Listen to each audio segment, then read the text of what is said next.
in this lecture I am going to talk about symmetry groups, where basically the individual operations of symmetry elements form a group.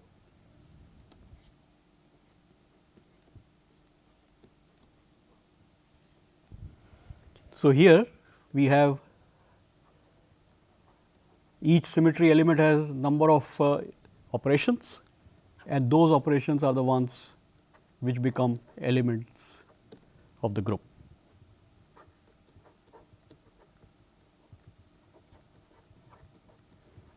So, as an example first, let us look at a fourfold rotational symmetry.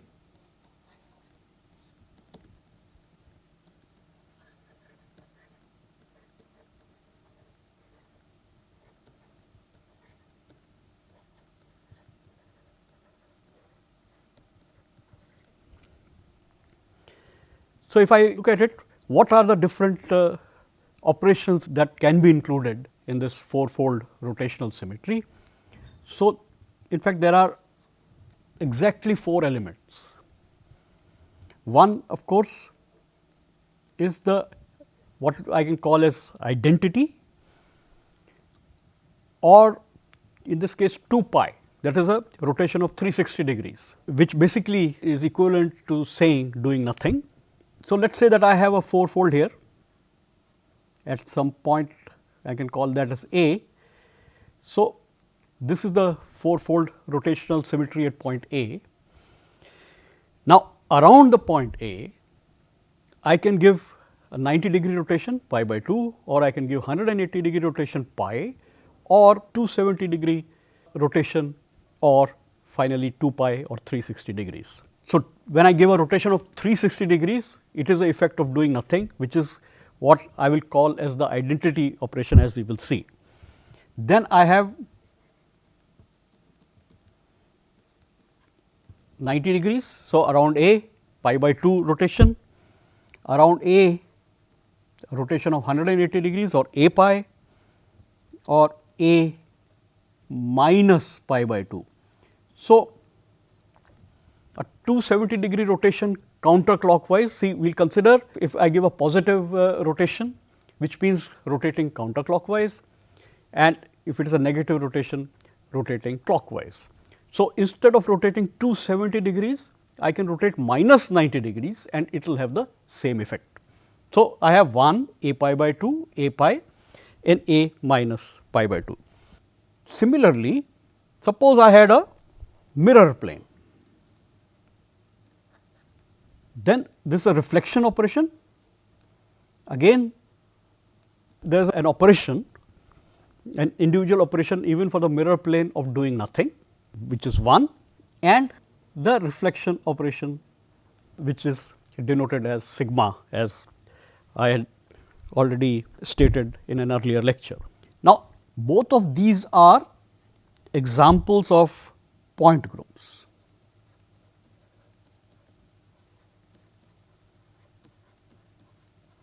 And there are going to be many more point groups. These are 2 specific examples of point group.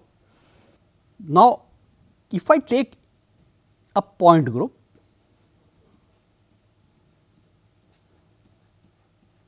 which essentially has can have multiple point symmetry operations.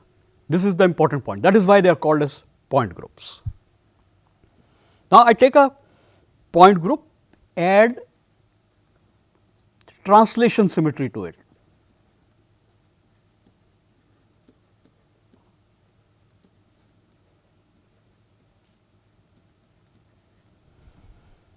Now, this takes us to, if it is done in 2 dimensions, I can call that as 2D space groups.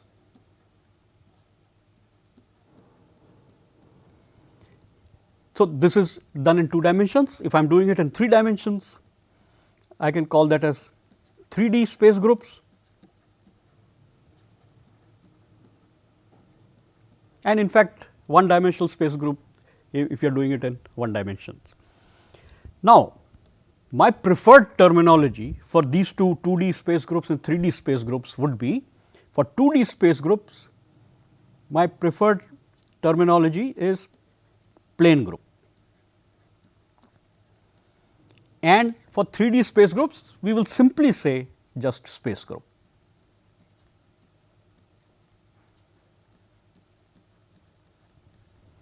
So, we will use plane groups for 2-dimensional stuff, and we will use the term space group for 3-dimensional groups. Now, I have just said that there is something called a group, but I have not yet explained what is a group. So, my next this thing is I need to answer this question. We have to have a clear idea of what do we mean by a group. So, what is a group?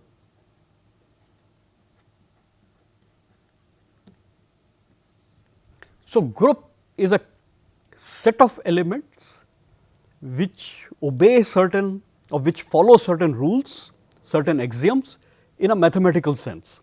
So, what we are really talking about are mathematical groups. So, I will give a sort of a working definition for a group. So, let us say there is a group, and I will denote that as G. So, there is a group G. So, group G is a set of elements with a defined binary operation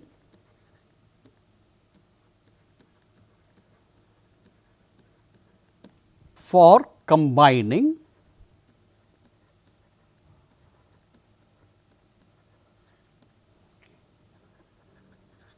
any two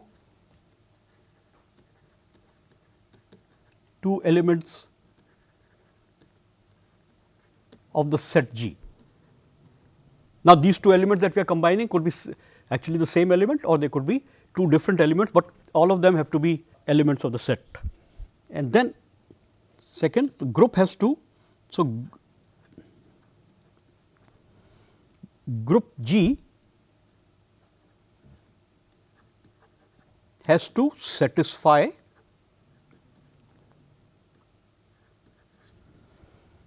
certain axioms. So, let us proceed with this definition, and then let us elaborate this further. So, I am going to denote the binary operation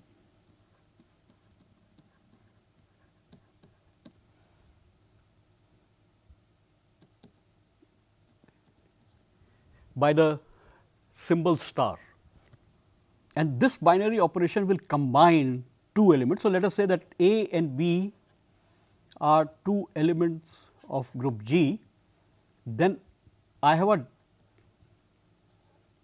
can combine elements A and B through this binary operation denoted as star. Now, this could be any kind of operation that I could define. It could be as simple as addition, subtraction, multiplication, to something more complex like matrix multiplication. In that case, matrices would become elements of the group. If I am just talking about numbers, then numbers will be members or elements of the group.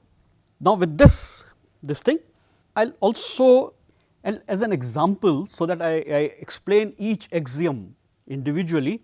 So, as a first and a simple example,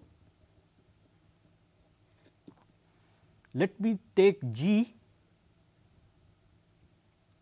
as a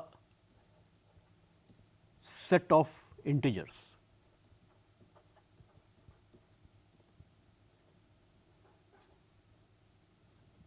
So, let us look at now the part of axioms that we have, and I will explain with this example of set of integers.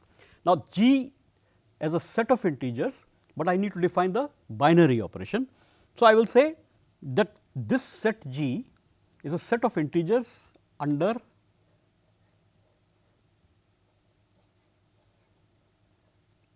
addition. So, addition is my binary operation in this case.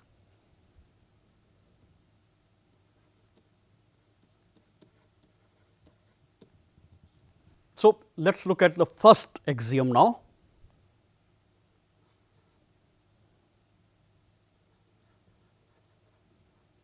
You can also call that as a property of the group. So, closure is the first property that is required for the set G to be a group. So, for AB element of G,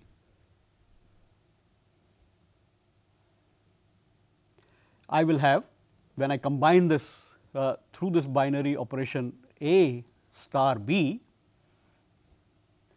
equal to C, which also must be an element of G.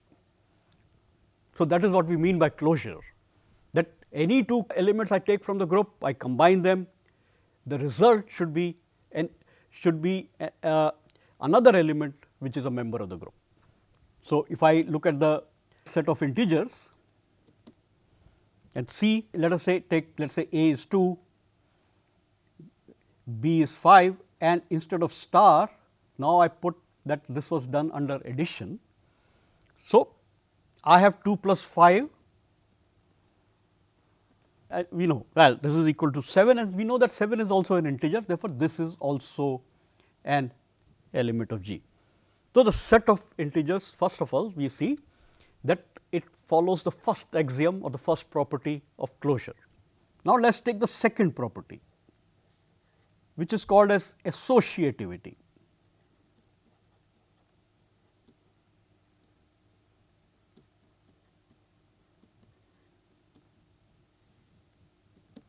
So, here for A, B and C element of G, the associative property requires that I can change the sequence of combining pairs of elements as that I first combine B and C and the result I will combine with A. Well, I can also combine A and B first and then combine with C, and the result must be the same. And of course, the result must be again would be an element of G. So, here for example, I take A equals 2, B equals 3, C equals 5. So, this will give me 2 plus, now instead of star I put the plus sign, 3 plus 5 equals 2 plus 3 plus 5, and this we know is equal to 10, and 10 is also an integer. So, the set of integers follow the associative property. Now, the third property that is required is the existence of identity element. At this identity element, I will denote it as E, which is also a element of the set G. Now, I can combine the identity element with any element in the set. So, let us say if A is an element of set G, then A combined with identity equals identity combined with the element A, and the result should be the element A itself. So, here if I now take the set of integers, what is the identity element under addition? Because under different operations the identity may change. So, identity element in the case of set of integers is 0, and we will see how. So, I combine, and let us take an element A, which is let us say 2, 2 plus 0 equals 0 plus 2 equals 2, and now you can try it with any other element in the set, the result would be the element itself combined with, when it is combined with the identity element. Now, the fourth axiom, fourth and the final axiom is the existence of inverse.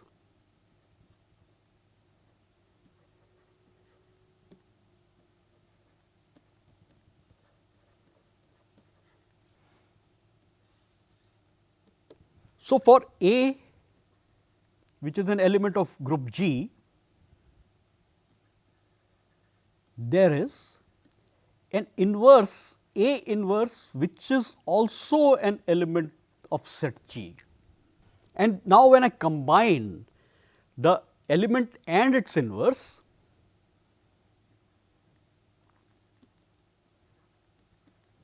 the result, in fact, I can change the order of this combination also. It should be the equal, and the result would be the identity element. So, if I look at the set of integers, if I take A to be 2, its inverse is going to be minus 2, and I use the binary addition. I add the 2, I get 0, which is the identity element for this set. So, this simply are what the group should conform to, but let us also take a look at couple of things which may look like a group, but they are not. So,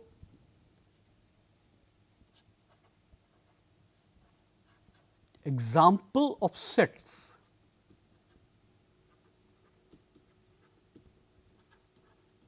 which are not groups. I will just take a couple of examples.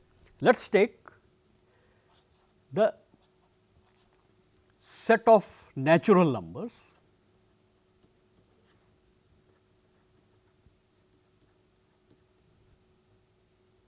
under addition.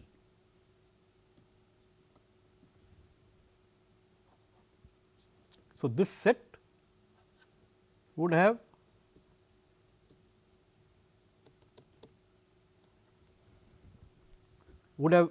all the essentially positive integers, 0 is not included, and no negative numbers are there.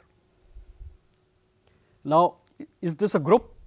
So, let us look at, does it follow all the axioms? If I look at closure, well, if I add 2 natural numbers, the result would be another natural number which will be a member of the group. So, it follows closure. Does it follow associativity? It surely does, as you can verify. How about existence of an identity element, which requires that there is an identity. Now, when added to one of the natural numbers, it should give me the same natural number, and we find that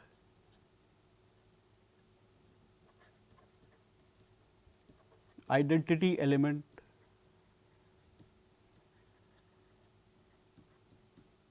does not exist. Let us take another set of whole numbers under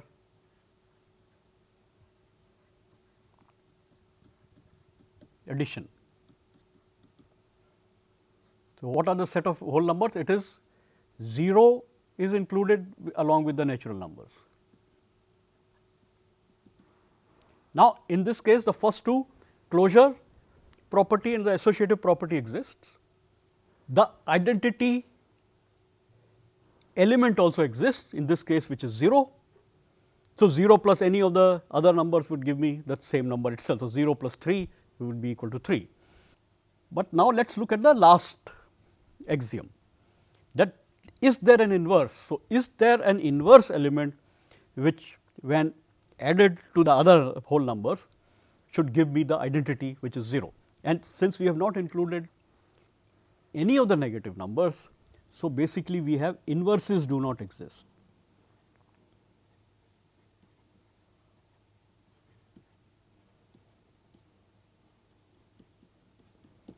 So, therefore, this is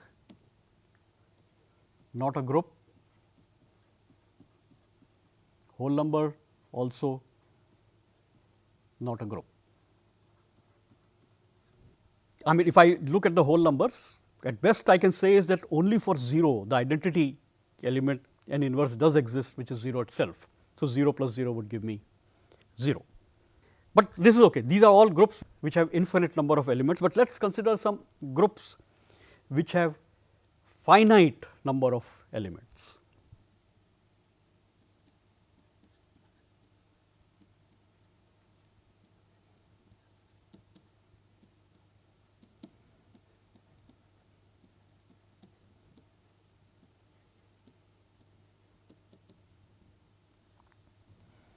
So, one such group is the collection of the following 4 elements: 1, minus 1, I and minus I. I where I is square root of minus 1 or the imaginary number. So, another thing I should say that this has 4 elements. Therefore, there is the group, the order of the group is 4,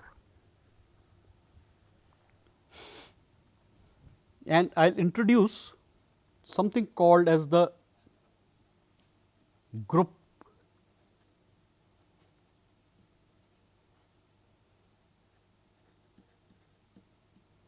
multiplication table. Here the word multiplication has to do with the binary operation, which could be anything, does not imply multiplication. Now, in order to create this group multiplication table, we are going to create 4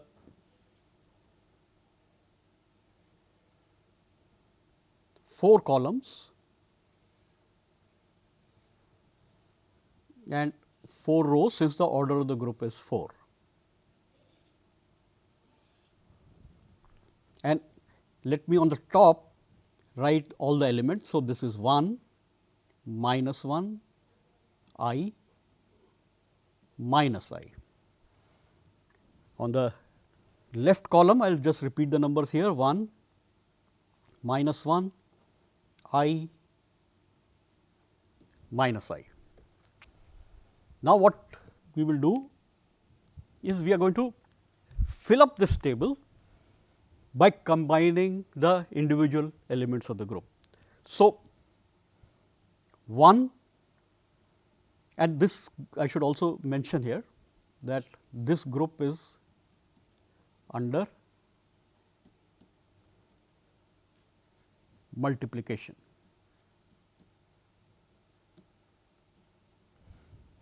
So, we will start on the top row.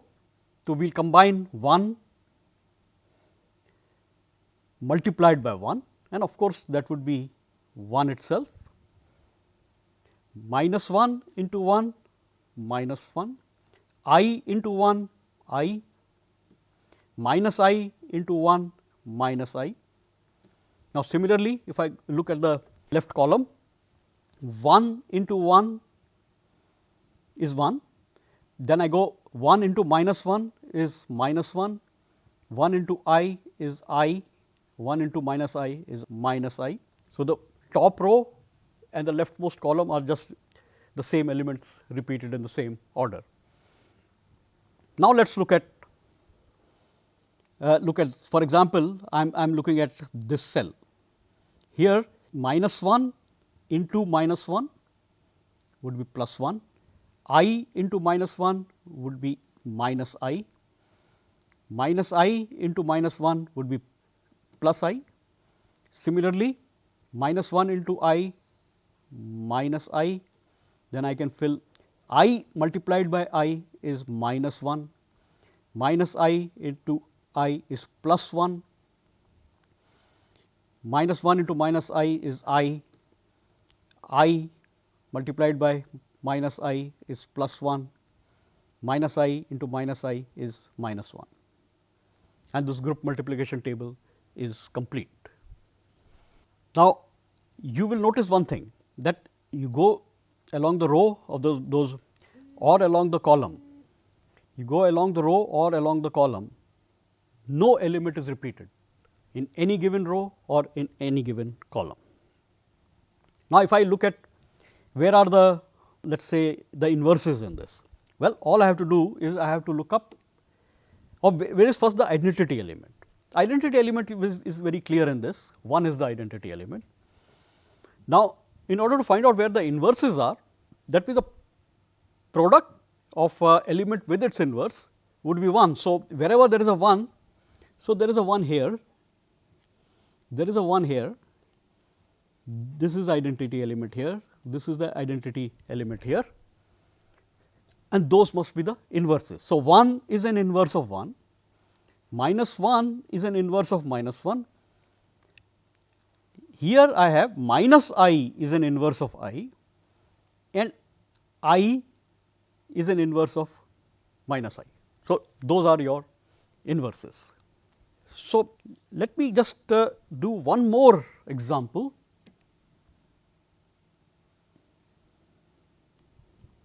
Where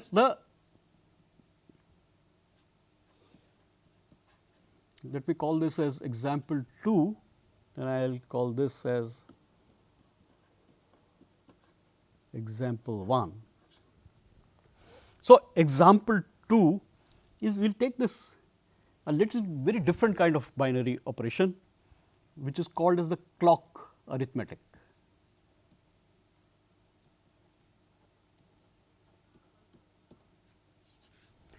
Now, we will not take the clocks that we are using, because there are going to be then 12 elements if I look at each R. So, there will be 12 numbers and it will become a rather a large group. Let us take a very special kind of clock,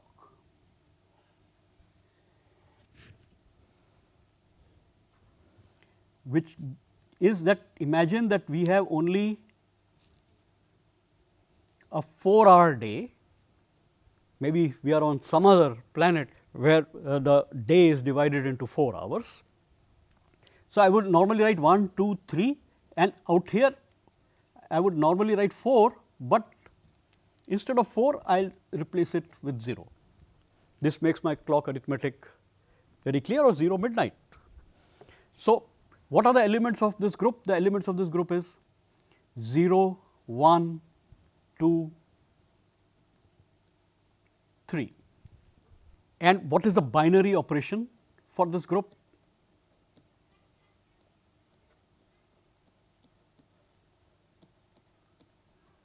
The binary operation for this group is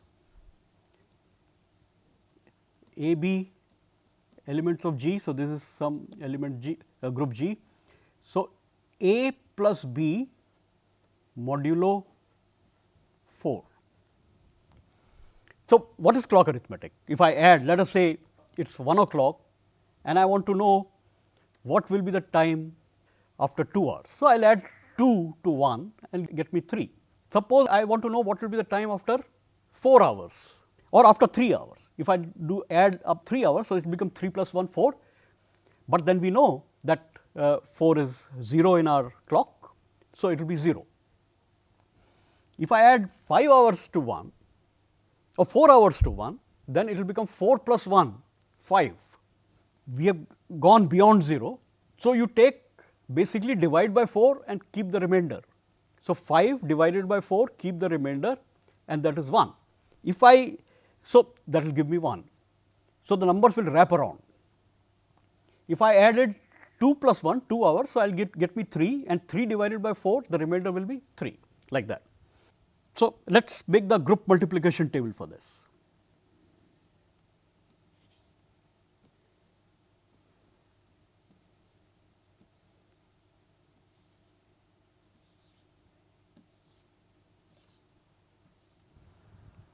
So, I will put the elements.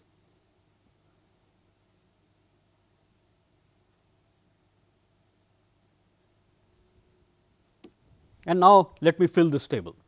Obviously, 0 plus 0, then divided by 4, remainder 0. 1 plus 0 divided by 4, remainder 1. Here I will get after addition the remainder will be 2. Here the remainder will be 3. So, I am just simply which turns out that 0 is going to be my identity element. So, this is my identity element. So, here also I will get the same set of numbers. Now, 1 plus 1, 2 is still not wrapping around, 2 plus 1, 3, 3 plus 1 would be 0. Now, here 1 plus 2, 3, 2 plus 2, 4 which is 0 and 3 plus 2, 5 which is 1. Then I get 1 plus 3, 4 which is 0, 2 plus 3, 5, divide by 4, remainder 1, 3 plus 3, 6, divide by 4, remainder 2, and my group multiplication table is complete. Identity we have already recognized. Where are the inverses? So, wherever I got a 0, just check there, 0 is an inverse of 0, 2 and 2 are inverses, so 2 is an inverse of itself, and finally 1 and 3 are there are the inverses. So, these are the all the inverses that are present. Another thing that, so inverses also we have figured out, the last two groups, the example 1 and the example 2 groups. So, both groups show one more property, which is the both groups are commutative.